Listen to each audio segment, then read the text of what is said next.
What's up guys, so this video is going to be all about the absolutely incredible and beautiful country of Ireland, more specifically Dublin.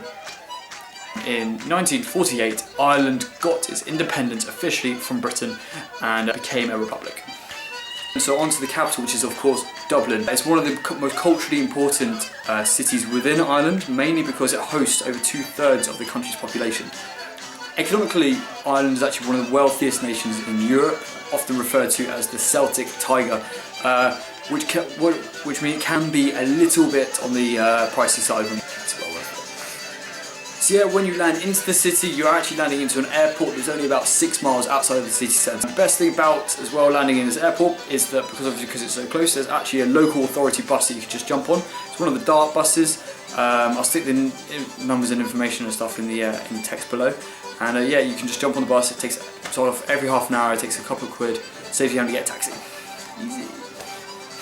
And the bus will drop you off in the city centre. And once you actually arrive in the city centre, everything's pretty navigated by foot. It's a bit like similar to Amsterdam in the respects that it feels like a big village, a big sprawling village. There's lots of pedestrianised zones. A lot of people want to push bikes. It's a very nice feel to it. So you won't need to worry about getting things like taxis from one side of it to the other. To be honest, it'll probably take longer to get a taxi. Just walk you lazy. The first thing I recommend to do is to go over to the Brazen Head, which is officially the oldest pub in Ireland. It's quite like a rustic, obviously, because it's so old. There's great food, like traditional Irish stew, Irish coffees, Guinness, whiskies, banging. So yeah, I highly recommend hitting there first for some really good food.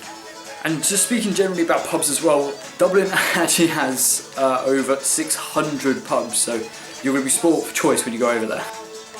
You may or may not have heard of Temple Bar. Now this is probably the most infamous area of Dublin, where most of the old historic pubs are kind of squashed into one area. These days it's a bit more of a tourist trap. The prices are really high. It's really cool, it's really picturesque, but if you want a traditional Irish pint surrounded by locals, you're not going to get that there. You're probably better off to go to Grafton Street, which is where you'll be able to find much more local, I think it's right around the corner. You'll be able to find much more local establishments, cheaper prices, yeah, just a generally better experience, especially with just music and yeah, just much nicer. And after spending all evening in the pub, the next day you're probably going to want something to wash that down and kick off that hangover. So I highly recommend getting out, go back to a pub potentially, and basically hit up anywhere that's serving a good old Irish breakfast. So yeah, on your first main day, I'd highly recommend hitting up the Guinness factory. If you've got, well, there's also the Jameson's factory if you're a fan of whiskey, but if you're not really sure, I'd 100% recommend doing the Guinness one over the Jameson one. Mainly because the Guinness factory is a really good experience. It's a massive, incredible building. You get quite a few samples of beer. It's fairly expensive. It's about €15, but it's well worth it. Especially when you get a drink in the Gravity Bar, which is about 8 floors up and has 360-degree views over the entire city. So it's for that, almost in itself, is worth it. Plus the tour you get on top of it. Definitely, I would recommend that one. One awesome thing to do as well is over by Dame Court, and it's actually the Crunch Comedy Club. It's completely free and you get free ice cream. It's a little bit expensive for the pints, but no more than you probably would be paying in Temple Bar anyway. But it's meant to be one of the most best entertainment venues in Dublin, especially because it's free. The comedians are meant to be top class, meant to be really good, so I'd highly recommend it. I think it's only on really weekdays and Sundays, so if you're in the area, check it out. Another aspect I think is really important to try to get you to be able to go and watch is to be able to go watch a Gaelic football game.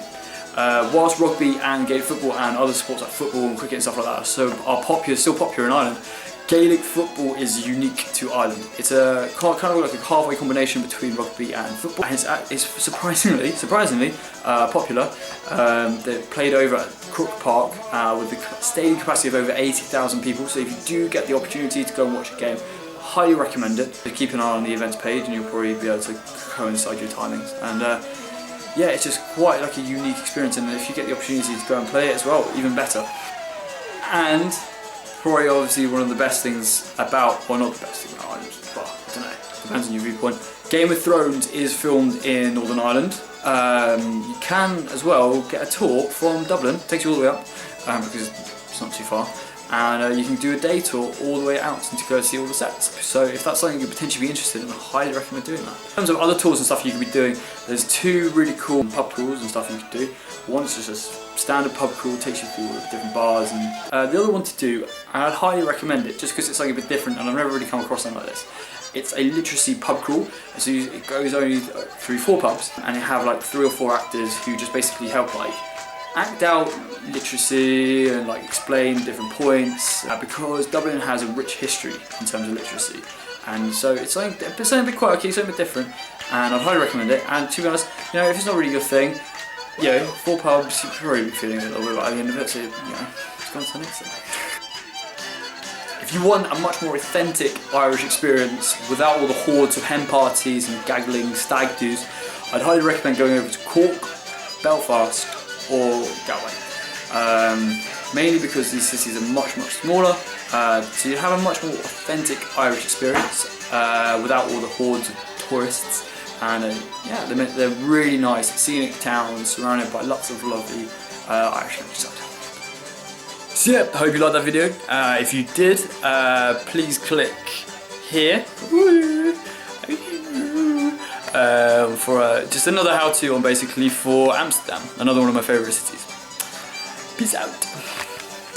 Hello. How excited are you?